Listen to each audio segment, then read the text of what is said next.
Welcome to the Four Bells and Workout from Home number 73. Today in our arms and abs cycle, we're currently in week 4 of our arms and abs cycle. Today we've got a nice upper body day where we are focusing on rowing and dips today. So to get ready for that, we've got 3 things to get ourselves ready for those 2 strength pieces we're looking at today. The first one, shoulder dislocates. So with the shoulder dislocate, I love it. It's a fairly simple movement, but it tells us about how well our shoulder joints are moving generally in what is known as a controlled articular rotation. From there, we're going to do 2 out of the 5 rights of Tibetan yoga. We're going to look at the pump, which is a downward facing dog to up dog position, trying to open those shoulders and the thoracic spine, as well as the whole body as well. And then from there into the tabletop, looking at sometimes the forgotten part of shoulder mobility, which is shoulder extension. Let's take a quick look at all 3 of these to get us ready for today's strength piece. To get us ready for today's strength piece, we're going to try and warm up the shoulders in a whole myriad, a plethora, a cornucopia of different ways. We are going to do some shoulder dislocates, followed by the pump, and followed by the tabletop. So with the shoulder dislocate, or dislocate, however you like to pronounce it, what I need to think about is what object do I have available to me. So if you are at the gym here with us, maybe you're going to use a PVC pipe, maybe you're going to use a band, maybe you're going to use an old belt, a piece of rope, whatever it is, what we're trying to do is increasingly challenge the shoulder as we go through. So in the first round, I should start maybe with my hands at the end of my band as I pass over and come to the low back or the bum. And I should be thinking that as the sets go on, I want to try and bring the hands just a little bit closer. If I can bring them a little bit closer every rep or even every set, I'm just trying to challenge that controlled articular rotation, which is a fancy way of fancy way of saying, can I move my shoulder? From there, when we get into the pump, it's essentially a downward facing dog into an up dog position. So if I start with the hands directly below the shoulders, knees directly below the hips, I'm going to dip those toes in, push the heels down. I'm really trying to focus on opening the shoulder. It is a shoulder day, so let's focus on the shoulders and the T-spine. I'm going to bring the hips to the floor, hips to the ceiling, while I bring the nose to the toes and try and open those shoulders. And we're going to do 10 reps of the pump. Last but not least, we're going to come into the tabletop. With the tabletop, I want to have the hands by the hips to start off with. Do I like the hands forwards, to the side, backwards? It's entirely up to you. Either way, the intention should be to press into the floor. And I'm going to change because I don't want to give everybody the crotch shot we talk about on the Zoom class. I'm going to press in, bring my hips up to the ceiling, and it should be 90 degrees in the shoulder, 90 degrees in the knee. I bring the bum through the hands, and then I press back up to the ceiling. So those are the 3 movements we're doing on warm up today. We're doing shoulder dislocates for 10. I'm doing the pump for 10 reps, and I'm doing the tabletop for 10 reps. Let's do that for 3 rounds today. With today's strength piece, we have got a classic upper body pull-push combo going on. So we have got 5 sets today. Each set is 3 minutes long, split into 2 90-second windows of time. In my first 90 seconds today, we're doing some kind of pronated row. So does that mean I'm doing a ring row, TRX row, bent over row, dumbbell row, who knows, but we are going to spend it in pronation doing those rows, which means it's going to be a little bit more work for the forearms, also a little bit more work for not only the lats, but also the upper back as well. And we're going to be doing 10 reps at a 10x3 tempo, which is a fancy way for saying whether we're doing a bodyweight row or a bent over row, we're going to spend a 3-second pause at the top of each rep. And don't worry about how that's going to be, we're going to show you in just a second. So once my 10 reps of rows are done, we're then going to get into dips for 10 reps as well. Depending on what you have available at home, whether it's a bench, chairs, or whether you're very lucky to have dip bars, what we're trying to do, as well as with our rows, is trying to get a little bit progressively more challenging as those 5 sets go on. So let's take a little bit of time looking at how both of these bad boys should look. As you have heard us talk by now at the Four Bells, hand position is going to direct muscular activation. So we've done neutral grip rowing before, we've done supinated grip rowing. Today we are focusing on a pronated grip. So that means either palms facing away from you or palms facing down, however you want to look at it. The idea behind a little bit of pronation is that we're going to be focusing a little bit more on the forearm. We're still going to get some bicep in there, but we're also going to have a little bit more focus on the lats and the upper back when we're doing our rows. So what I need to think about is, what do I have available at home? Do I have a TRX? Do I have rings? Do I have a barbell? Do I have dumbbells, kettlebells? What am I going to do? So we're going to talk about just two versions. A suspension device, so TRX or rings, is our first option. What I'm going to think about is setting those hands up. So as always, when I'm doing some kind of row or inverted row, I need to think about my start position. Feet should be a little bit wide. Nice plank position. So that means quads tight, bum tight, abs tight. As you notice, I'm not in supination, I'm not neutral, I'm pronated, palms down. I'm going to drive the elbows back. Pause for 3 seconds. 1, 2, 3, and then back down to a straight arm. If this is easy, I should move those feet a little bit further forwards. Drive the elbows back. 1, 2, 3, and then down to a straight arm. We're going to do that for 10 reps today with that 3-second pause at the top. Of course, if you don't have a TRX or you don't have rings, dumbbells or barbells are a great option also.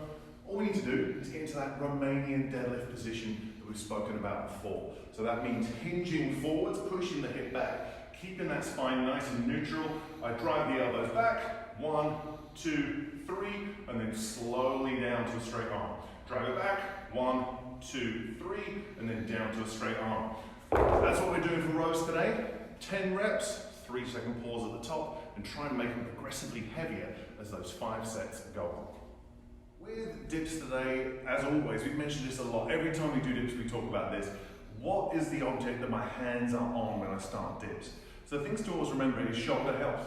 How happy are my shoulders? And using the tabletop that we did in the warm-up is a great barometer for that. How are my shoulders feeling in extension? If you're like, holy sweet Moses, feels like my shoulders are going to explode, then we know when we're doing dips, we have to be careful and we have to listen to what our shoulders are telling us.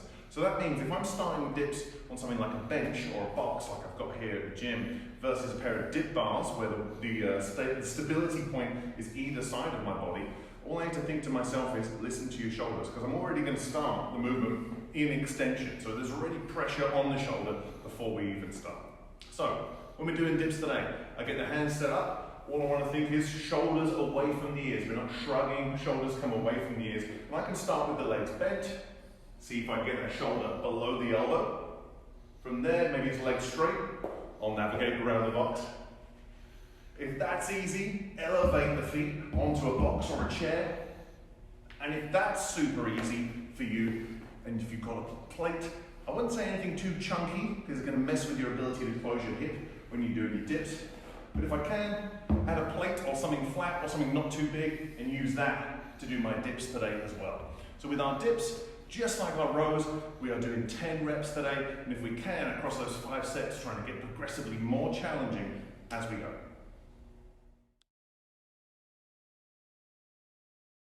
With today's conditioning piece, we've got some full body work to do and also a lot of shoulder stability to look at as well. So this kind of pairs very nicely with what we're trying to do with our upper body day. We're going to do a 15-minute conditioning piece today where we have got these 3 1-minute stations, and we're going to do each of them 5 times.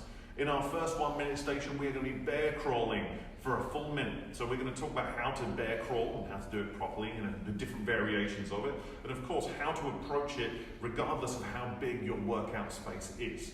From there into our second minute, we are going to do ideally some dumbbell human makers. Sometimes they're called man makers. We call them people builders, bitch builders, all the silly names we have for them here at the gym. But it is a full body complex, the human maker or the man maker or the people builder. We're going to go over all of the steps of how to get through those. Last but not least, the easiest minute. Everyone knows how to do this. It's called resting. You're doing it right now. We're going to do these 3 things 5 times in the conditioning piece. Let's take a look at all of those guys.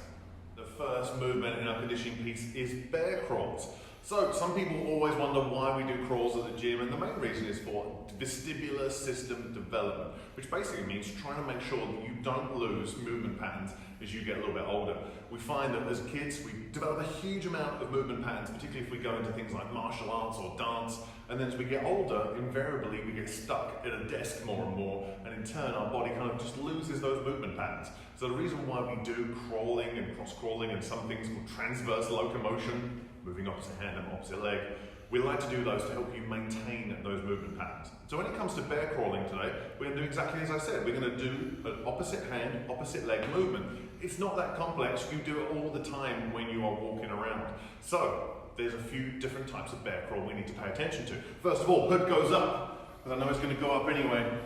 When I'm starting on the floor, all I need to think is, am I going to do a low bear crawl or a high bear crawl? A low bear crawl means the knees are just hovering off the floor and I'm moving opposite hand, opposite leg. So I can stay low, or am I doing a high bear crawl, where the legs are straighter and the hips are a little bit higher? Either way, regardless of how big my space is, I can go forwards, I can go backwards, I can go side to side, I can bear crawl in a circle. Whatever I'm doing, all I'm trying to think is that my knees don't touch the floor for the full minute. That's what we're trying to do with our bear crawls today. Stay on the hands, stay on the toes, 1 minute of bear crawls. The man maker is what is known as a complex, which means it's a bunch of movements all squished in together to make one giant movement, if you will. So when on paper we kind of list the things that are in a man maker or a human maker or a people builder, people all of a sudden roll their eyes. They're like, oh my goodness, I have to do all this because we have to start standing, we go into a plank, then we do a row, we do a push-up, we stand up, we squat, and then we press our dumbbells overhead. So there's a whole bunch of things happening. So when people see this and me describe it, they're like, oh my goodness, it's gonna be awful. But what we have to remember is because we're doing them for a minute, you're not going to be able to do many in a minute. You're probably looking at somewhere around 3, 4, or 5 reps of that complex to get it done. So what's involved in a human maker? It's quite simple. I'm going to start with my dumbbells. Dumbbells are preferred for this movement. I'm going to take my dumbbells, put them on the floor, making sure when I put them down, they are about shoulder width for me and they're nice and even. I don't want one staggered forwards. From here, I'm going to shoot back into a plank, so you can either step or you can jump.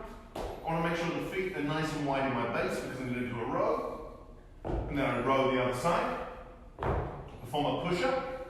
Now the push-up can be done on the toes, or it can also be done on the knees, entirely up to you.